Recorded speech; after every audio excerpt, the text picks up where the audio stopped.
تیری شان شان قلندری، تو بڑا غریب نواز خواجہ، تو بڑا غریب نواز۔ اعوذ باللہ من الشیطان الرجیم، بسم اللہ الرحمن الرحیم، نحمدہ و نصلی علی رسولہ الکریم۔ معزز ناظرین اور سامعین، السلام علیکم ورحمۃ اللہ تعالیٰ وبرکاتہ۔ حشر بہشت کے حوالے سے سلسلہ چشتیہ کے نامور اکابرین بزرگان دین کا تذکرہ ہے، اور آج کا عنوان گفتگو ہے حضرت خواجہ بختیار کاکی رحمۃ اللہ تعالیٰ علیہ۔ خواجہ بختیار کاکی رحمۃ اللہ تعالیٰ علیہ کی ذات گرامی سے کون واقف نہیں؟ ہندوستان کے تاجداروں میں ہے۔ ولایت کا تاج حضرت خواجہ معین الدین چشتی رحمۃ اللہ تعالیٰ علیہ نے آپ کے سر پر سجایا۔ مہرولی آپ کا مرکز ہے دہلی میں، اور یہ وہ مقام ہے کہ جب حضرت خواجہ معین الدین چشتی رحمۃ اللہ تعالیٰ علیہ نے آپ کو تمام جو بزرگان دین کے آثار اور بزرگان دین کے تبرکات عطا فرمائے، تو یہ نصیحت فرمائی کہ خواجگان چشت کی ذمہ داریاں تمہیں دی اور تمہیں اللہ کے سپرد کیا۔ اللہ اکبر۔ یہ ذمہ داریاں کیا تھیں؟ یہ ذمہ داریاں صرف یہ نہیں کہ خانقاہ کو آباد کرنا، یہ ذمہ داریاں یہ تھی کہ معاشرے کے ضرورت مند طبقے کی مدد اس طرح کرنا کہ انہیں یہ محسوس ہی نہ ہو کہ ان کے پاس کچھ نہیں ہے اور ان کی کوئی مدد کی جا رہی ہے، پیسوں کے اعتبار سے یا روحانیت کے اعتبار سے یا سماجی مدد مریدین و متعلقین ان کے کر رہے ہیں۔ نہیں، پورے معاشرے کی عزت نفس کا خیال رکھا۔ اور تصوف کا یہ خاصہ ہے، صوفی یہ محسوس ہی نہیں ہونے دیتا کہ اس نے دل کی دنیا بدل دی ہے۔ یہ دل کی دنیا کیا ہے اور اس میں تبدیلی کیسے آتی ہے؟ آپ سے عرض کرتا چلوں کہ کتاب ہے فوائد السالکین، مرتب کی آپ کے مرید خاص ایک اور نامور شخصیت سلسلہ چشتیہ کی، حضرت بابا فرید الدین گنج شکر رحمۃ اللہ تعالیٰ علیہ، جو مرید خاص ہیں اور خلفاء میں نمایاں خلیفہ ہیں سلسلہ چشتیہ کے، حضرت خواجہ بختیار کاکی رحمۃ اللہ تعالیٰ علیہ سے محبت کی منزلوں کو طے کیا اور مرید و مرشد کے فلسفے کو نہ صرف سمجھا بلکہ امانتاً سلسلہ چشتیہ کو مضبوط کر کے نسلوں نسلوں تک پہنچایا۔ آپ فرماتے ہیں کہ میرے دل کی دنیا کیسے بدلی؟ آپ فرماتے ہیں کہ میں 584 ہجری میں رمضان کا مہینہ تھا، حضرت خواجہ بختیار کاکی رحمۃ اللہ تعالیٰ علیہ کے قدم بوسی کے لیے حاضر ہوا۔ حضرت خواجہ بختیار کاکی رحمۃ اللہ تعالیٰ علیہ نے ایک نظر مجھ پر ڈالی اور قریب آنے کے لیے کہا۔ جیسے ہی میں قریب آیا، آپ نے ترکی کلاه، یعنی جو ترکی ٹوپی ہے جو آپ پہنے ہوئے تھے، وہ میرے سر پر رکھ دی اور خوشی سے مجھے دعا دی۔ یہ وہ ذمہ داری تھی، یہ وہ علامت تھی کہ اے فرید الدین گنج شکر رحمۃ اللہ تعالیٰ علیہ، جس کو گنج شکر ہونا ہے، جس کو بابا فرید بننا ہے، وہ ابھی مسعود ہے، اور سعد یعنی نیکی، خوشبختی ان کے دروازے پر دستک دیتی ہے حضرت خواجہ بختیار کاکی رحمۃ اللہ تعالیٰ علیہ کے دعا کے ساتھ۔ حضرت بابا فرید گنج شکر رحمۃ اللہ علیہ فرماتے ہیں کہ اس موقع پر نامور علماء، مشائخ، بزرگان دین اور سلسلے کے معتقدین بیٹھے ہوئے تھے، اور یہ میری پہلی محفل تھی جو میں نے قدم بوسی کے بعد باقاعدہ طور پر آپ کی بارگاہ میں سیکھنے کے لیے اپنے آپ کو پیش کیا۔ گفتگو کشف و کرامات پر ہو رہی ہے، اور حضرت شیخ کشف و کرامات کے فلسفے پر گفتگو فرما رہے ہیں۔ میں یہ عرض کرتا چلوں کہ حضرت خواجہ بختیار کاکی رحمۃ اللہ تعالیٰ علیہ خود فاضل اجل ہیں، اور اللہ تبارک و تعالیٰ نے ظاہری و باطنی علوم سے آپ کو نوازا. آپ نے پہلے کشف کے حوالے سے بات کی، پھر کرامات کے حوالے سے بات کی، پھر سلوک کی منزلیں بتلائیں، پھر یہ بتلایا کہ کب حجابات اٹھتے ہیں اور کب محبوب و محب کا تعلق قائم ہوتا ہے، اور کس طرح یہ کرامات صادر ہوتی ہیں، اور کس طرح فکری انقلاب، روحانی انقلاب انسان کی زندگی کا حصہ بنتا ہے. اور پھر ساتھ ہی ساتھ آپ نے یہ بھی بتلایا کہ کس طرح انسان اس دنیا کو محسوس کرتا ہے. آپ یہ فرماتے ہیں، یعنی حضرت خواجہ بختیار کاکی رحمۃ اللہ تعالی علیہ، کہ یہ حجابات محبت کے ساتھ ساتھ اٹھتے چلے جاتے ہیں. جس درجہ محبت بڑھتی جائے گی حجاب اٹھتے چلا جائے گا، اور پھر ایک وقت وہ آتا ہے کہ جب کچھ بھی حجاب میں نہیں رہتا. یعنی اللہ تبارک و تعالی کی جو کائنات کے راز ہیں، اللہ تبارک و تعالی اپنے سے اور اپنے محبوب صلی اللہ علیہ وسلم سے محبت کرنے والوں کے سامنے وہ سارے راز کھول دیتا ہے. اب اس سلسلے میں بڑی عجیب بات اور بڑی اہم بات جو حضرت بختیار کاکی رحمۃ اللہ تعالی نے فرمائی کہ اس کے لیے آزمائش ہوتی ہے. کشف و کرامات تک پہنچنے کے لیے پہلے منزلیں طے کرنا ہوتی ہیں، اور ان منازل کو مختلف صوفیاء نے مختلف طریقوں سے بیان کیا ہے. حضرت خواجہ بختیار کاکی رحمۃ اللہ تعالی علیہ محو گفتگو ہے، اور اس گفتگو میں کہیں قرآن ہے، حدیث ہے، حکایات ہے، اور پھر روحانی تربیت ہے. آپ نے حضرت بابا فرید گنج شکر رحمۃ اللہ تعالی علیہ سے مخاطب ہوتے ہوئے خصوصاً اور اہل مجلس سے عموماً ارشاد فرمایا کہ سلوک کی منزلیں کس طرح طے ہوتی ہیں، اور ایک سالک اپنی خصلت کو کس طرح بہتر بنائے. اس سلسلے میں آپ نے فرمایا کہ آدمی کی کمالیت 4 چیزوں میں ہے: کم کھانا، کم سونا، کم بولنا، اور خلقت یعنی مخلوق سے کچھ کم ملنا. آپ نے فرمایا کہ جب یہ 4 خواص کسی سالک میں پیدا ہو جائے تو اس کی روحانی منزلیں بتدریج بڑھنے لگتی ہیں. اور یہ منزل جس کو تصوف کی منزل کہتے ہیں، روحانیت کی منزل کہتے ہیں، آپ فرماتے ہیں کہ جب اس میں انسان کمالیت کی طرف جاتا ہے تو خود بخود اس کی کیفیت اندر کی بدلنے لگتی ہے. اس سلسلے میں حضرت خواجہ بختیار کاکی رحمۃ اللہ تعالی علیہ نے ایک بہت ہی خوبصورت حکایت بیان فرمائی. آپ نے فرمایا کہ غزنی میں ایک درویش تھا، اور وہ درویش شب و روز صدقات و خیرات کرتا، جو بھی غریب آتا اس کی مدد کرتا، جو بھی ضرورت مند آتا اس کے لیے تیار رہتا، کوئی پائی پیسہ اپنے پاس نہ رکھتا، جو کچھ آتا وہ رات تک لٹا دیتا. لیکن پھر بھی اس کو وہ منازل حاصل نہیں ہوئی جو ہونی چاہیے تھی. پھر ایک وقت وہ آیا کہ جب اس پر یہ راز کھلا کہ یہ جو 4 عناصر حضرت خواجہ بختیار کاکی رحمۃ اللہ علیہ فرماتے ہیں کہ جو میں نے بیان کیے، جب ان کا پتہ چلا تو خود بخود عالم غیب سے پردے اٹھنا شروع ہو گئے، اور یہ عالم ہو گیا کہ اللہ تعالیٰ نے اس کے سارے حجابات دور کر دیے. حضرت بختیار کاکی رحمۃ اللہ تعالی علیہ فرماتے ہیں کہ جب انسان ان 4 بنیادی عوامل کی طرف توجہ دے تو خود بخود وہ عابد و زاہد ہو جاتا ہے.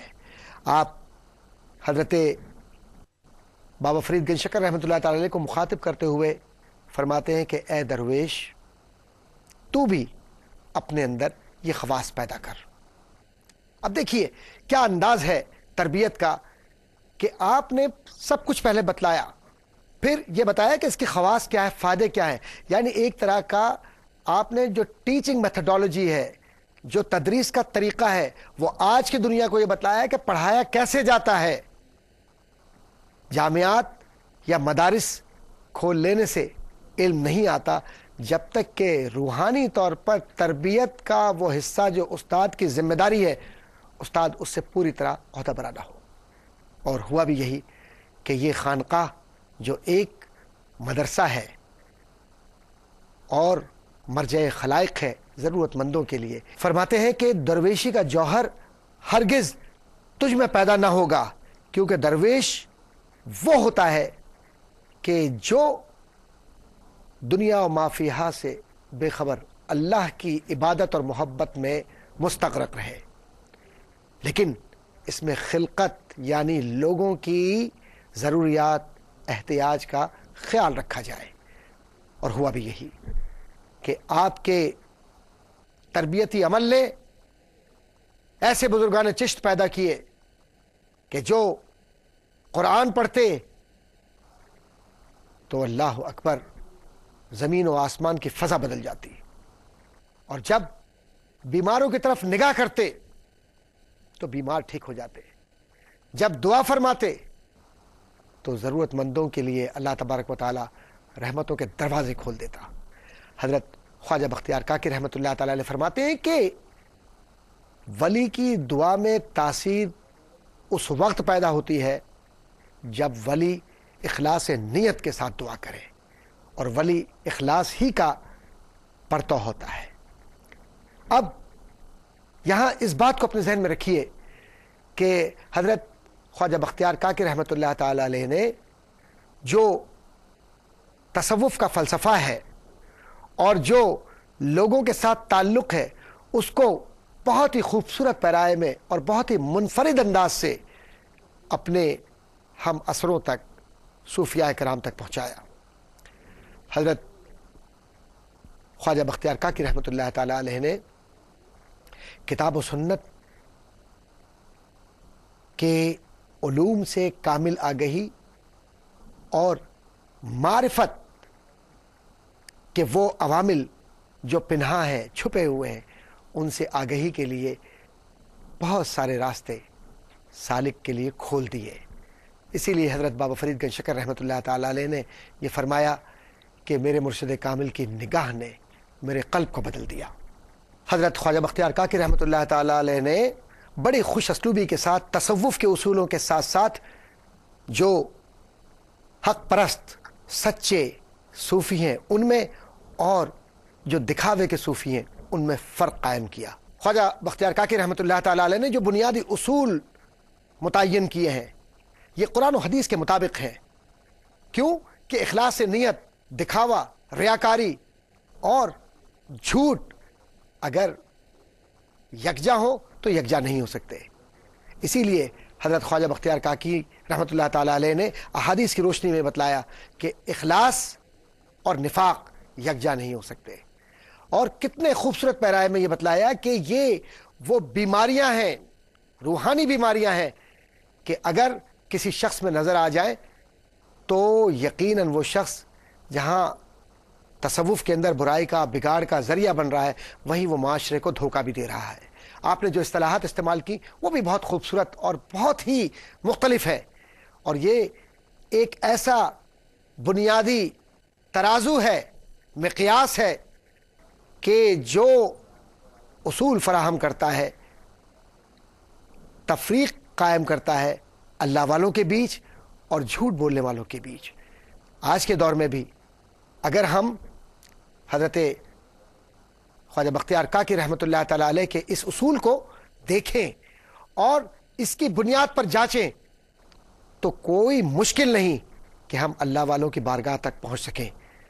یقیناً حضرت خواجہ بختیار کاکی رحمۃ اللہ تعالی علیہ نے جو اصول رکھے اور جس طریقے سے آپ نے معاشرتی رہنمائی فرمائی اس کو ایک انقلابی فکر کہیے، ایک ایسا جدید سائنٹیفک انداز کہیے کہ میٹا فزیکل چینج ہے. یہ یعنی جو روحانیت کی دنیا ہے اس میں کیسے آپ مرشد کی تلاش کرتے ہیں اور کس طرح کا مرشد آپ کو چاہیے اور کس طرح کے مرشد کو آپ اپنا رہنما بنا کر اپنے سلوک کی منزلوں میں آگے بڑھ سکتے ہیں. حضرت خواجہ بختیار کاکی رحمۃ اللہ تعالی علیہ نے سلوک کی منزلوں میں ایک بہت خوبصورت بات کی ہے، اور وہ بات کی ہے پوشیدگی کی، راز کی، مظاہر الہی کی، کہ اللہ تبارک و تعالیٰ جب نعمتیں دیتا ہے تو بعض اوقات صوفی یا سلوک کی منزل پر چلنے والا شخص غلطیاں کرتا ہے اور وہ غلطیاں ایسی ہوتی ہیں کہ جو کچھ نظر آیا اس کو بیان کر دیا. آپ فرماتے ہیں کہ یہ صوفی کا بہت بڑا نقصان ہے. جو نظر آئے اس راز کو دل میں رکھے. یہ اللہ کا راز ہے, یہ لوگوں کے لیے بیان کرنے کے لیے, دکھانے کے لیے نہیں. اور آپ نے یہ بھی فرمایا کہ جب صوفی اس طرح کرتا ہے تو بہت کچھ اس سے چھن جاتا ہے. اب دیکھیے کہ ایسا کیوں؟ اس لیے کہ یہ راز جو اللہ کا ہے یہ امانت ہے, اور جو اللہ کی امانت ہے وہ اس سالک اور مرشد اور خواجگان چشت یا بزرگان دین ان کے درمیان ایک راز کی دنیا کا حصہ ہے, جسے عام لوگوں کے ساتھ نہ بیان کیا جا سکتا ہے اور نہ ہی کہا جا سکتا ہے. حضرت خواجہ بختیار کاکی رحمۃ اللہ تعالی علیہ کے متعلق ایک بات عرض کرتا چلوں کہ آپ کی جو نگاہ تھی, یہ کہا جاتا ہے کہ جس دل پر پڑتی اس دل میں تبدیلی پیدا ہو جاتی. اور آپ کے ساتھ آپ کے مرشد یعنی خواجہ معین الدین چشتی رحمۃ اللہ تعالی علیہ کی دعا تھی, اور وہ یہ دعا تھی کہ اللہ تعالیٰ بختیار کاکی کی دل اور زبان میں وہ تاثیر پیدا کرے کہ جس طرف بھی دل اور زبان جائے وہ برکت ہی برکت ہو. اللہ اکبر. خواجہ معین الدین چشتی رحمۃ اللہ تعالی علیہ کی یہ دعا ہمیں حضرت بابا فرید گنج شکر رحمۃ اللہ علیہ میں بھی نظر آتی ہے, ہمیں حضرت نظام الدین اولیاء میں بھی نظر آتی ہے رحمۃ اللہ تعالی علیہ. آج اس بات کو اپنے ذہن میں رکھنا چاہیے ہمیں کہ ان اولیاء کاملین پر جو اللہ تبارک و تعالی نے اپنی رحمت خاصہ کے ساتھ عنایات و مہربانیاں کی ہیں, اس کی بنیادی وجہ یہ تھی کہ ان کے دلوں میں اللہ کی وحدانیت اور نبی کریم صلی اللہ علیہ وسلم کی محبت کوٹ کوٹ کر بھری ہوئی تھی. ان کی زبان, ان کے جوارح, ان کی زندگی کے کسی لمحے میں خلاف شریعت کوئی عمل نہیں ہوا. اور کیسے ہوتا کہ انہوں نے تو اپنا سودا یعنی اپنی بیعت اس کے عوض کی تھی کہ میرا مرنا میرا جینا تیرے نام کے لیے ہے. یہی وہ نام ہے کہ جو گرتوں کو سنبھال لیتا ہے, اور یہی وہ بیعت ہے کہ جب نبی کریم صلی اللہ علیہ وسلم کے دست اقدس پر ہوتی ہے 313 اسلام کی حقانیت کو ثابت کر دیتے ہیں. اور یہی وہ بیعت ہے جو حضرت علی سے چلتے ہوئے سینہ بسینہ جب حضرت خواجہ معین الدین چشتی اور پھر حضرت بختیار کاکی رحمۃ اللہ علیہ تک پہنچتی ہے, تو اس کی تاثیر, اس کا اثر, اس کی قوت, اس کی جو بنیادی پیغام کی طاقت ہے وہ ہندوستان میں اس طرح نظر آتی ہے کہ وہ اجودھن ہو یا بریلی, دہلی ہو یا اجمیر, ہندوستان ہو یا دنیا کا کوئی حصہ, سلاسل چشت سے منسلک اس کے دیوانے کہاں نہیں ہیں. اور یہ پیغام اسی لیے عام ہوا کہ ان اولیاء کرام نے اپنی زندگیوں کو اللہ کی محبت کے لیے اور نبی کی الفت کے لیے وقف کر دیا. اللہ تعالیٰ نے حضرت خواجہ بختیار کاکی رحمۃ اللہ تعالی علیہ پر کیا کرم فرمایا, کیا بڑے بڑے نامور علماء اکرام بزرگان دین آپ کے خانوادے سے منسلک ہوئے, اور پھر پوری دنیا میں اللہ کے نام کا پرچم بلند فرمایا. اور یہ پرچم کیوں بلند نہ ہو؟ ورفعنا لک ذکرک کا ہے سایہ تجھ پر. پیارے نبی صلی اللہ علیہ وسلم کی ذکر کی برکت, اللہ تبارک و تعالیٰ کے اسماء مبارکہ کی برکات و فیوز ان کے قلوب پر تھی. اسی لیے یہ کہا جاتا ہے کہ اولیاء کرام اللہ کی نشانیاں ہیں, اور حشت بہشت اس وجہ سے کہ جو ان کے دروازے پر آ گیا اس نے جنت کا نظارہ پا لیا. اللہ تعالی ہمیں حضرت خواجہ بختیار کاکی رحمۃ اللہ تعالی علیہ اور سلاسل چشت کے بزرگان دین سے نسبت اور تعلق کو صحیح معنوں میں اپنی زندگیوں میں مؤثر و مضبوط بنانے کی توفیق عطا فرمائے, اور ہماری زندگیوں میں وہ انقلاب جو اولیاء کی محبتوں کا انقلاب ہے وہ انقلاب برپا فرمائے, تاکہ ہم ہر مقام پر کامیاب و کامران ہوں. آمین. وآخر دعوانا ان الحمدللہ رب العالمین. تیری شان شان قلندری, تو بڑا غریب نواز خواجہ, تو بڑا غریب نواز.